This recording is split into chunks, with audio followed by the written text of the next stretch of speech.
Inspiring story with special mom series 149। एक पड़ाव से मैं अनीता राय, आप सभी को मेरा नमस्कार, हार्दिक अभिनंदन। आज के सेशन में जब भी हम माँ का नाम सुनते हैं ना, तो हमारी आंखों में नमी आ जाती है। माँ एक ऐसा शब्द है जिस पर पूरी दुनिया समाई है। अगर मैं हमारे गॉड की बात करूं तो शायद माँ के बिना तो गॉड भी अधूरे हैं। हर खुशी, हर दुख सुख, हर एक लम्हा हम अपनी माँ के साथ स्पेंड करते हैं और हमारी माँ अवेलेबल रहती हैं ऑल द टाइम, हमारी बात सुनने के लिए, हमारे साथ टाइम स्पेंड करने के लिए, बातें करने के लिए। बहुत जरूरी है ये शब्द, और आज हम इसी वर्ड पर बात करेंगे, माँ शब्द पर। एक स्पेशल मॉम के साथ। स्पेशल मॉम क्या है बाकी का सीरीज जिस पर आज हम बात करेंगे, ये सारी बातें आज मैं अपने गेस्ट स्पीकर के साथ करूंगी।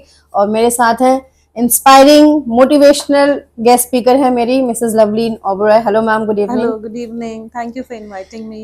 It's my pleasure ma'am. So ma'am, अभी जो हमने इंट्रो दिया, हम बात कर रहे हैं आज एक माँ के साथ, एक स्पेशल मॉम के साथ।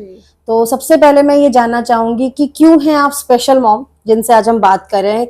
क्या हम बात कर रहे हैं? अक्षय की हम आज बात कर रहे हैं। अक्षय कौन है, क्या डायग्नोसिस हुआ अक्षय का, प्लीज थोड़ा सा आप हमें बताइए। जी। अक्षय मेरा 15 साल का बेटा है और व्हेन ही वाज 4.5 years तो उसको फिर डायग्नोस हुआ था कि ही हैज ASD, जी, autism spectrum disorder on a very minor level. तो डॉक्टर ने जब बताया तो it was quite a difficult time for me and काफ़ी बड़ा चैलेंज दिख रहा था सामने, क्योंकि वो वर्बल भी नहीं था, बोलता नहीं था। अच्छा। देन उसके बाद जब डायग्नोस हुआ, then we started the treatment, we went to doctors, an number of doctors and therapist and so on and on and on. तो वो चलता रहा। देन जर्नी अक्षय की स्टार्ट हो गई। जी जी। जी। तो जैसा कि आपने बताया कि अक्षय को ASD डायग्नोस हुआ, autism spectrum disorder. So ma'am, parenting एक बच्चे के लिए बहुत इंपॉर्टेंट है। तो ये जब डायग्नोसिस किया गया, तो इस वर्ड ने या इस ASD ने किस तरह से आपकी पेरेंटिंग को चेंज किया अक्षय के साथ?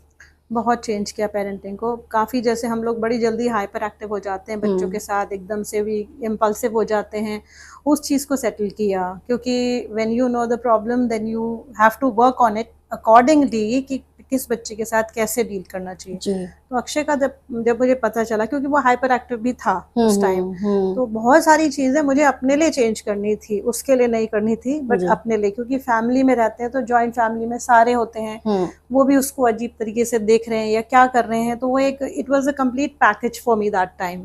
तो मैंने हर चीज़ को फिर मैंने बहुत स्टडी किया इसके ऊपर, फिर मैंने डॉक्टर से पूछा, फिर जैसे थेरेपिस्ट है उनसे बात करी। तो अक्षय का एक कंप्लीट, जैसे कहते हैं कि मैंने एक पूरा प्लान बनाया कि मुझे ये सब चीज़ें करनी है उसके लिए, for him to become a better child and a better person. कि वो अपनी लाइफ, मेरे लिए किसी को इम्प्रेस करना इम्पोर्टेंट नहीं है, बट अक्षय को स्टैंड करना बहुत इम्पोर्टेंट था उस टाइम। जी बिल्कुल। तो मैंने उसी पे काम किया। जी जी बिल्कुल, आपने सही कहा मैम। और जिस तरह से आपने बात की कि अक्षय को हाइपर एक्टिव था या वो वर्बल नहीं था, तो मैं ये जानना चाहूंगी आपके साथ कि जब ऑटिज्म डायग्नोसिस किया गया अक्षय को, तो किस तरह के बिहेवियर्स थे जो आपने फेस किया अक्षय के साथ? क्या क्या बिहेवियर्स वो शो करता था उस टाइम पे? रेपिटेड बिहेवियर था and he was quite you know, जो जैसे हमारा जो वॉशरूम वाली चीज़ें होती हैं उसमें वो ट्रेन नहीं था उस टाइम। तो छोटा था, 4 साल का, तो सब लोग पैम्पर करते थे कि ठीक है, हो जाएगा, बट बहुत डिफिकल्ट था उसको। फिर then I hired a special educator at home. अच्छा। Then she came and she trained him for going to the washroom and all. तो बहुत बहुत डिफिकल्ट था। एंड उसके बाद अक्षय का जो रेपिटेड बिहेवियर था वो कई बार बहुत अनोइंग होता था। Everyone is sitting and he is repeating the same thing जो उसने अभी वीडियो में देखा या अभी किसी ने बोला, या तो वो चीज़ें थोड़ी सी शुरू में तो डिफिकल्ट थी मैम, लेकिन फिर बाद में जब मैंने थेरेपीज कराई हैं उसको, I had gone for counselling and you know I had taken a complete assessment for him कि क्या कैसे करना चाहिए। तो उसके बाद अक्षय ने फिर धीरे धीरे ही बिकेम अ बेटर चाइल्ड। जी। सो मैं यही जानना चाह रही थी मैम नेक्स्ट क्वेश्चन में कि जो बिहेवियर्स आपने बताया अभी अक्षय के साथ, और आपने स्पेशल एड और काउंसलिंग वर्कशॉप्स आपने ज्वाइन की, तो और किस तरह से आपने स्ट्रैटेजीज यूज की एट होम? चलिए घर पे हम फिर भी मैनेज कर लेते हैं बच्चे के बिहेवियर्स, पब्लिक में आपने कैसे मैनेज किया? किस तरह से, क्या प्रोसेस था आपका? पब्लिकली थोड़ा मैं वॉच करती थी उसको, मैं इंस्ट्रक्शंस देती थी कि हम यहाँ जा रहे हैं और ऐसे बिहेव करना है या ये करना है। क्योंकि वो जो काउंसलर थी she used to tell me कि आपने ये चीजें उसको बतानी है, क्योंकि he is unaware of social skills. Right. तो वो ब्लैंक थी एक तरह से। जी। तो वो उनको जैसे हम उसको सिखाते घर में कोई बड़ा आता है तो वो पैर छुओ, तो वो करता है बिल्कुल, उस चीज बिल्कुल। को। एंड स्कूल में भी व्हेन ही कम्स जी। टू आई टेल हिम कि मैम के पैर छूने। तो जब मैं उसको कुछ कहती हूँ, सबसे प्यारी बात उसकी है कि वो मानता है, वो अंडरस्टैंड करता है, क्योंकि जो एस्पर्गस है वो बहुत माइनर लेवल पे है। जी। I am not a person कि मेरे को बहुत बड़ा चैलेंज आया, बट हाँ डेफिनेटली आया शुरू में। तो अक्षय को मैं जैसे घर में भी काम होते हैं, dusting and you know, even lockdown में तो पोछा लगवाया मैंने उससे, तो he was like with the पोछा लेट गया नीचे इस तरह से। तो I involve him in the house work also, कि ये भी करना जरूरी है, कपड़े डालना बाहर, या फिर किचन में अगर मैंने सब्जी रखी है तो go and you know move it, या गैस बंद कर दो, चलाना नहीं आता बट बंद कर दो। तो बेडशीट फोल्ड करनी, कपड़े फोल्ड करने, और जैसे थोड़ा सा अगर मैं कहूँ तो यूज्ड टू, जैसे कोई आए तो पानी सर्व कर दो।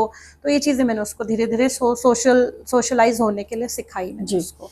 तो मैम जैसा कि आपने अभी कहा कि आपने हाउस होल्ड कोर्स में अक्षय को ट्रेन किया, हाँ, इन्वॉल्व किया, काफी एक्टिविटीज आपने बताई, या जैसे हम बात भी करते हैं अगर हमारे बच्चों को ऑटिज्म है या चिल्ड्रन में स्पेशल नीड्स हैं, तो हम उन्हें जब बाहर लेकर जाते हैं या कोई भी एक्टिविटी करते हैं तो हम उन्हें पहले प्रिपेयर करते हैं उसके लिए।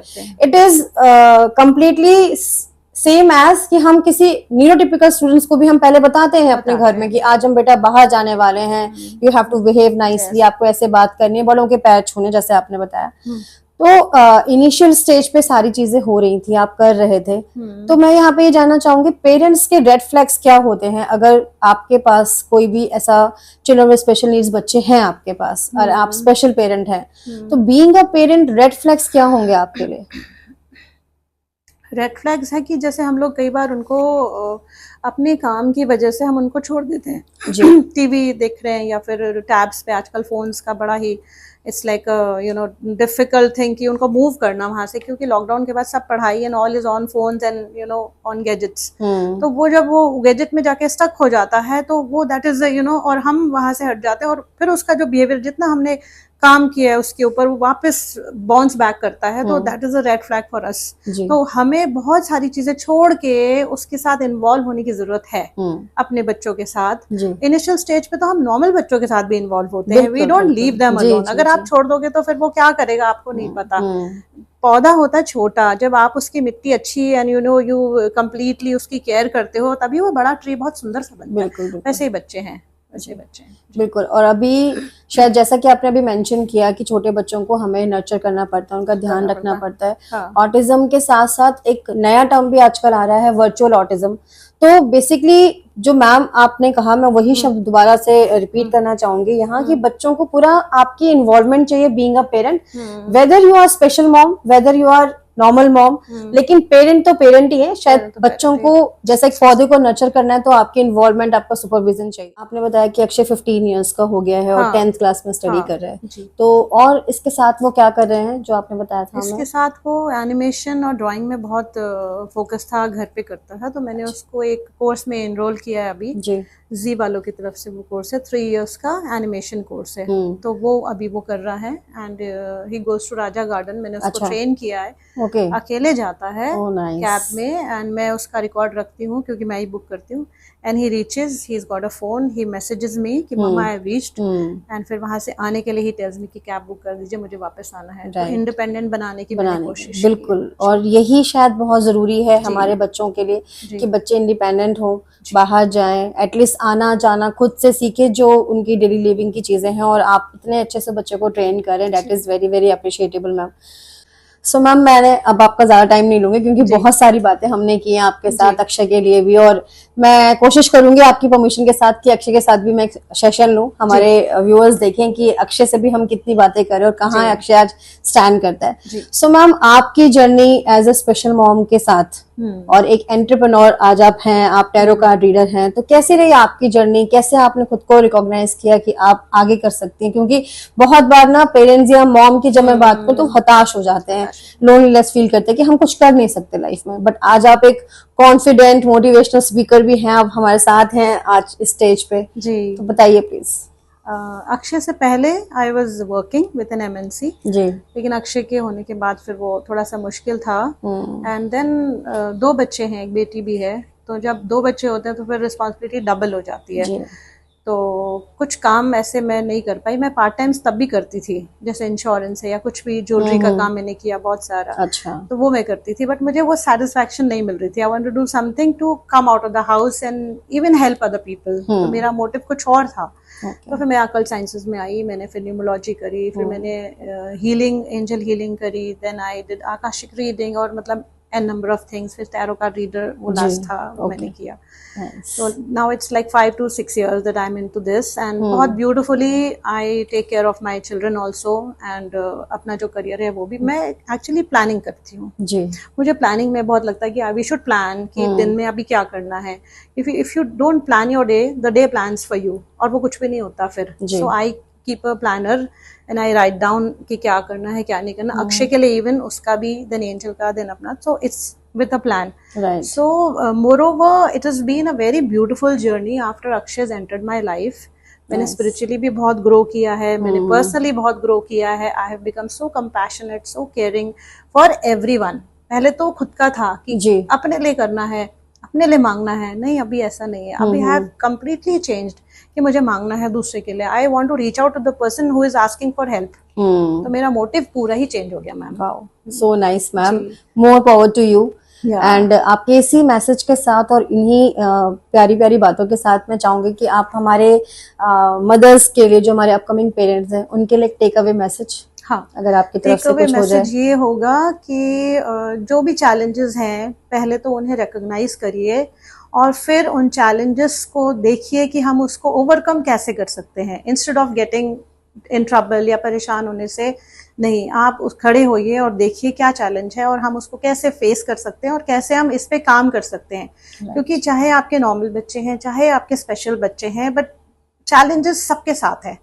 So we have to get up and we have to become a little stronger in our parenting. तो उसके लिए आप चाहे काउंसलिंग ले लीजिए, चाहे आप पेरेंटिंग सेशंस ले लीजिए, मतलब if you cannot reach out, go and take some help. But आप इसको करिए। It is a beautiful journey and live your life, keep smiling and be happy always.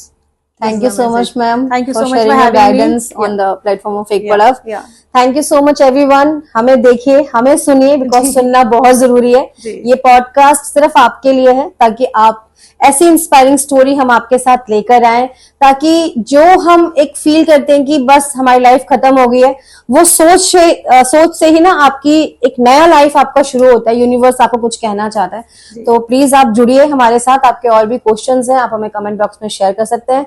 खुश रहिए, हंसते रहिए, स्माइल एंड पीस।